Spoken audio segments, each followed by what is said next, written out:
Wesh les frères, je voulais vous parler d'un truc de fou, une phrase qui dit que on n'a plus besoin de dresseurs parce que nous sommes nos propres dresseurs. On n'a plus besoin d'être dressés, on n'a plus besoin de dresseurs parce que nous nous dressons nous-mêmes. Gamberger à cette phrase les gars parce qu'en fait, on est dans un monde où on nous a tellement conditionnés à être des merdes, on nous a tellement mis un discours interne de victime qu'on n'arrive même plus à s'émanciper de notre dressage alors qu'il n'y a plus de maîtres autour de nous. Frérot, la vie, genre tu peux faire ce que tu veux globalement, tu peux prendre ton téléphone, commencer à te filmer tous les jours et peut-être faire des milliers d'euros sur TikTok. Pourtant, les gars, personne ne le fait. Tu vois, je sais pas, il y a 1% des gens qui vont le faire dans le monde. T'as 1 million de possibilités. Quand tu nais, tu vois, on te dit, t'es déterminé à être gros, t'es déterminé à être pauvre. Et toi, toute ta vie, tu vas y penser, tu vas y croire parce qu'on t'a mis ce discours interne dans ton crâne. Et du coup, le dresseur, il a mis ça dans ton crâne et toi, tu te dresses toute la journée tout seul. Toute la journée, t'es discipliné à continuer à être une merde et tu te dis, de toute façon, je suis une merde, je vais jamais sortir de ce système, je suis gros, je vais jamais ne plus être gros. Ok, je suis comme ça, bah, je vais rester un bon petit toutou, un bon petit dressé. Et ça, c'est le dressage interne, le dressage qu'on t'a mis dans ton crâne, et du coup, tu te dresses tout seul. Maintenant, je vais te parler du dressage entre hommes, interhumains.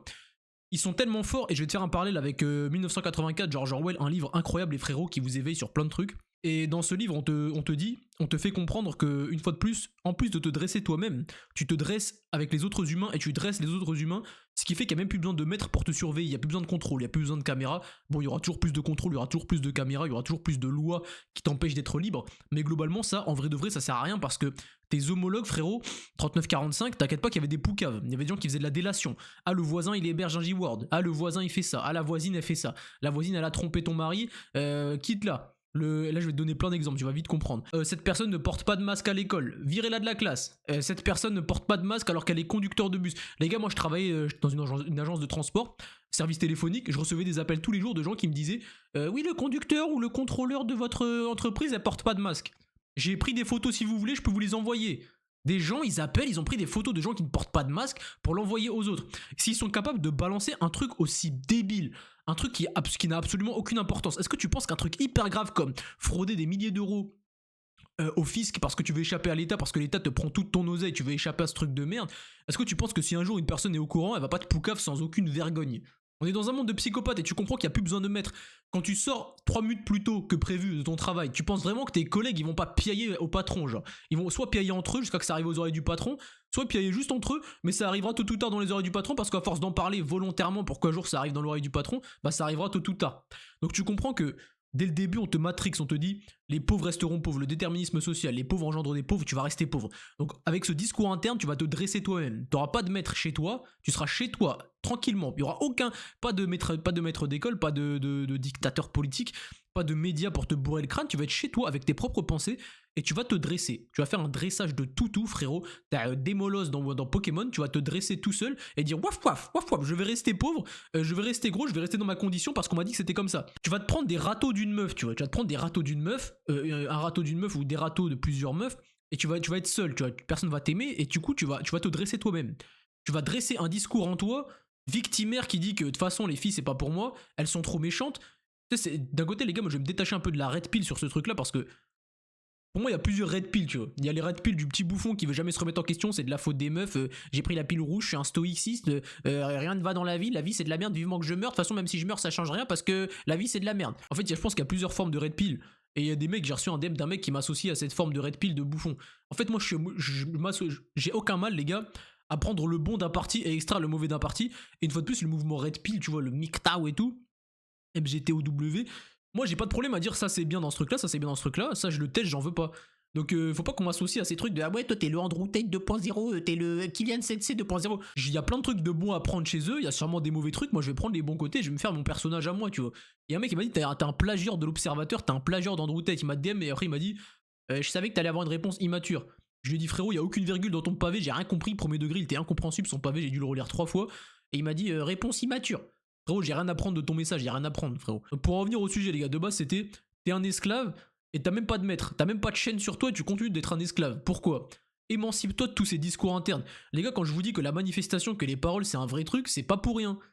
Quand je te dis qu'en répétant tous les jours que tu vas devenir riche, que tu vas être dans l'abondance, et tout en parallèle remerciant ce que tu as déjà, remerciant Dieu ou l'univers pour ce que tu as déjà, c'est des vrais trucs. Je suis pas en train de te dire des trucs de bouffon de Naruto, je serai le meilleur Hokage donc je vais devenir le meilleur Hokage parce que je l'ai dit. En fait, il a raison, les gars. Ça paraît complètement stupide comme ça, mais je peux te jurer que ton discours interne façonne totalement ta réalité. Ton discours interne qui pourtant n'est pas tangible, tu vois, il n'est pas réel. Tu peux pas toucher ton discours interne. Les paroles que tu émets à l'intérieur de toi, donc que tu internalises plutôt qu'émettre, parce que tu les aimais pas en fait, et tu restes à l'intérieur de toi, bah ça émet justement une réalité de merde. Si toute ta vie tu te répètes que tu vas avoir des boutons, les gars, il y a des gens, tu vois, ils sont obnubilés par leur peau, ils ont des boutons sur la peau, mais c'est parce que justement t'es en train de haïr tes boutons, t'es en train de haïr ta peau, tu fais que cultiver cette haine à l'égard de ta peau, ce qui fait que tu vas jamais t'émanciper de ce truc-là et Dieu ne va jamais te donner une belle peau, tu vois. J'ai un pote qui est dans ce truc-là et il y a un mec qui m'a DM récemment pour ça.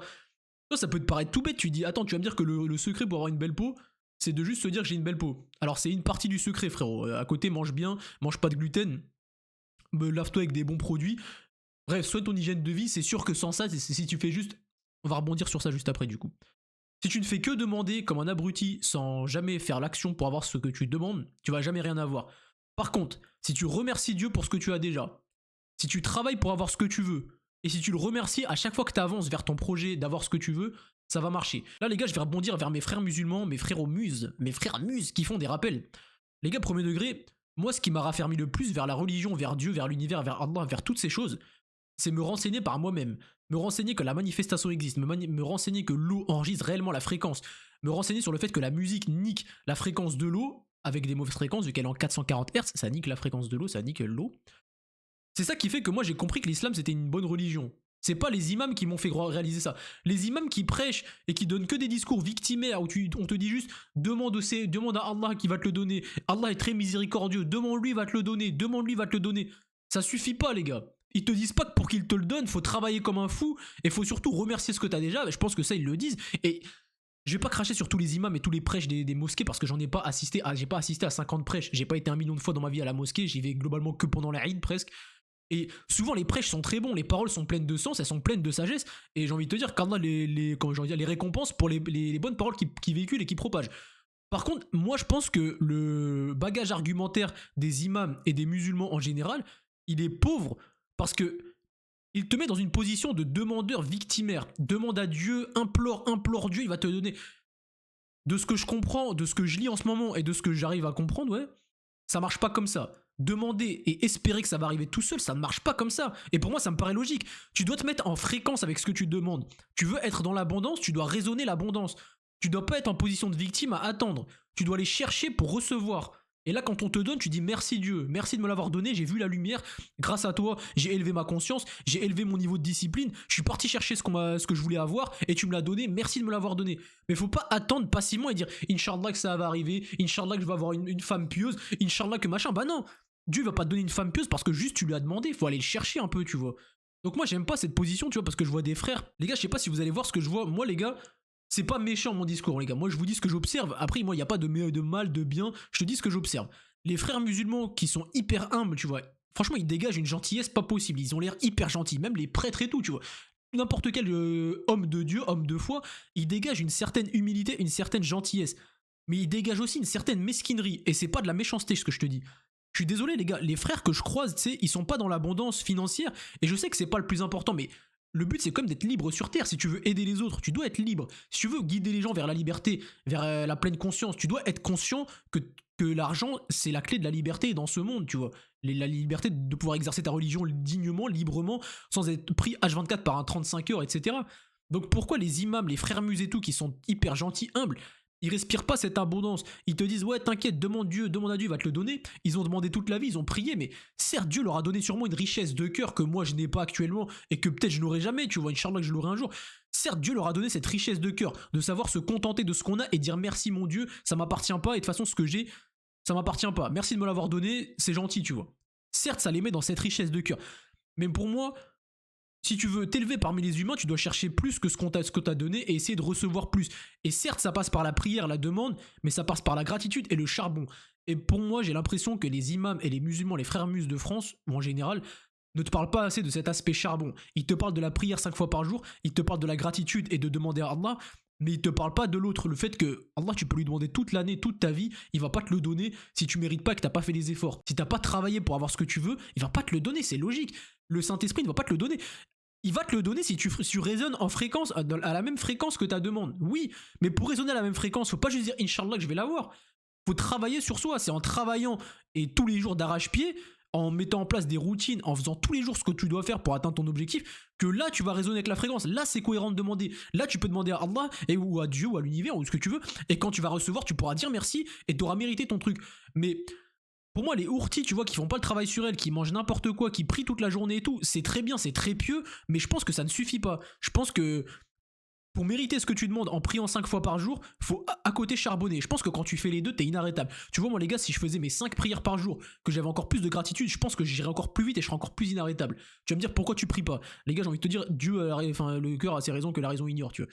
Inch'Allah, qu'un jour je me rapproche de plus de gratitude. C'est ce que je fais au quotidien, la gratitude, les gars, je suis en train de vraiment m'éveiller sur ça et de le faire sincèrement. Maintenant, je demande pas assez, je prie pas assez, mais je fais vraiment toutes les actions, je veux dire, charbonnesques pour atteindre ce que je veux. Maintenant, quand je l'aurai, je ne sais pas. J'espère qu'un jour, j'aurai la foi de prier plus et de demander plus et de me connecter plus souvent à Dieu.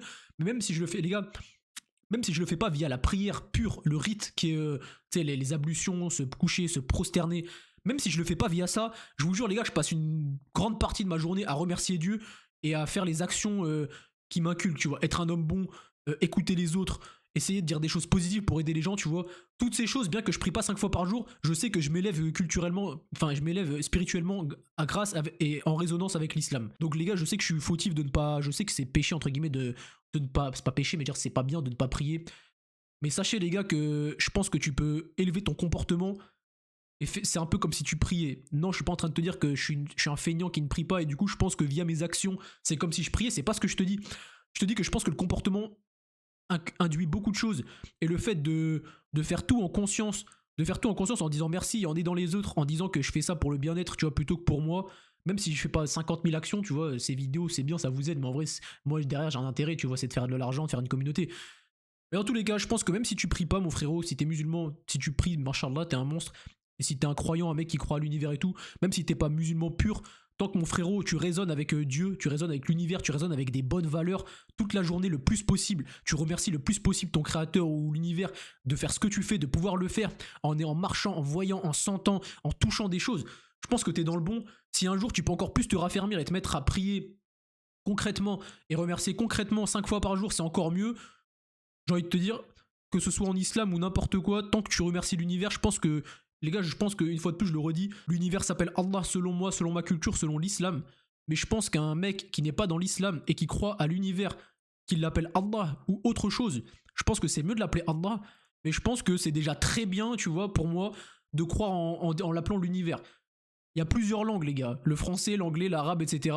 Nous, en arabe, on va l'appeler Allah. Si les Français veulent l'appeler l'univers, mais qui croient en la même chose que nous, tu vois, avec les mêmes principes, les mêmes valeurs, que le jeûne, c'est très bien, que se prosterner, c'est très bien, que dire merci, c'est très bien. On a les mêmes valeurs, en vrai. Donc, qui l'appelle Allah ou l'univers, en vrai, les gars? Est-ce que c'est des mécréants plus que ça? Je pense pas, tu vois. Et j'espère qu'il n'y a pas des mecs un peu trop niqués du cerveau qui vont pas comprendre ce que je vais dire et qui vont dire, ouais, Starfall, tu oses dire que l'univers, c'est l'équivalent d'Allah. Je dis pas que c'est l'équivalent, je dis que l'appellation est la même, les principes sont les mêmes, on découle de la même chose. J'espère que vous allez comprendre ce que je dis, les gars, parce que je sais qu'il y a des frères mus qui regardent mes vidéos, et des fois, bah, je pense qu'ils ont un peu le seum, tu vois, que je dénigre pas l'islam, mais je m'ouvre un peu à des croyances qui ne sont pas directement traduites de l'arabe et du Coran, mais qui sont sûrement de la même chose, exactement pareil. Les gars, je vais au boulot comme un petit esclave tout de suite, mes frérots, c'est parti pour... J'ai que 4 heures aujourd'hui. J'ai que 4 heures. On se dit à la prochaine, mes frères. J'espère que je vous ai un peu éveillé avec cette vidéo. J'espère que vous avez compris ce que je veux dire. Prier, c'est très bien. Dire merci, c'est très bien, mais il faut aller chercher pour recevoir. Faut aller chercher pour recevoir. Si tu vas rien chercher, que tu fais que attendre, et t'as attentiste, Inch'Allah, Inch'Allah, Inch'Allah, si tu fais que ça, je pense que ça suffit pas. Et je pense que les imams et les musulmans en général ont ce discours un peu mauvais qui consiste à te dire attends, patient, t'inquiète, ça va arriver tant que tu pries. Je pense que prier simplement, ça ne suffit pas. Voilà, le message est passé, je pense, t'as bien compris ce que je voulais te dire. On se dit à la prochaine, mon frérot, abonne-toi, pose ton like, et voilà, c'est tout ma gueule.